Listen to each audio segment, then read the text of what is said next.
Ice cream parlour കേസിൽ P K കുഞ്ഞാലിക്കുട്ടിക്കെതിരെ പുതിയ തെളിവില്ലാതെ supreme കോടതിയിൽ നിലപാടെടുത്തിരുന്നുവെങ്കിൽ സർക്കാർ അപമാനിക്കപ്പെട്ടേനെന്നും മന്ത്രി എ കെ ബാലൻ പറഞ്ഞു. മുമ്പ് നടന്ന അന്വേഷണങ്ങളിലൊന്നും കുഞ്ഞാലിക്കുട്ടിക്കെതിരെ തെളിവ് ലഭിക്കാതിരുന്ന സാഹചര്യത്തിലാണ് സർക്കാർ കോടതിയിൽ ഇത്തരത്തിലൊരു നിലപാടെടുത്തതെന്നും എ കെ ബാലൻ നേരെ ചൊവ്വയിൽ പറഞ്ഞു. ഏറ്റവും ഒടുവിൽ സുപ്രീം കോടതിയിൽ ഈ കേസ് വന്നപ്പോൾ നിയമവകുപ്പ് എടുത്ത നിലപാടും VS-ന് അനുകൂലമായിരുന്നില്ല. അതെന്തുകൊണ്ടാണ്? അത് ഒരു കാര്യം മനസ്സിലാക്കേണ്ടത്, ഇപ്പൊ സുപ്രീം കോടതിയിൽ ഈ കേസ് വരുന്നു. പഴയ ഗവൺമെന്റ് എടുത്ത നിലപാടെന്താ? ഇത് ഒരു തെളിവുമില്ലാത്തതാണ്, പൊളിറ്റിക്കലി മോട്ടിവേറ്റഡ് ആണ്.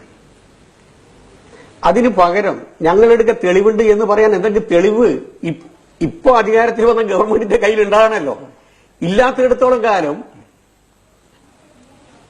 സുപ്രീം കോടതിയോട് ഒരു വക്കീൽ നിന്നിട്ട് പറയുക, ഞങ്ങൾക്ക് ഈ കേസുമായി മുന്നോട്ട് പോകാൻ പറ്റില്ല, കാരണം കുഞ്ഞാലിക്കുട്ടിക്കെതിരായിട്ടുള്ള തെളിവുണ്ട് എന്ന് പറഞ്ഞു കഴിഞ്ഞാൽ സുപ്രീം കോടതി ചോദിക്കുമല്ലോ എന്താ തെളിവുള്ളതെന്ന്.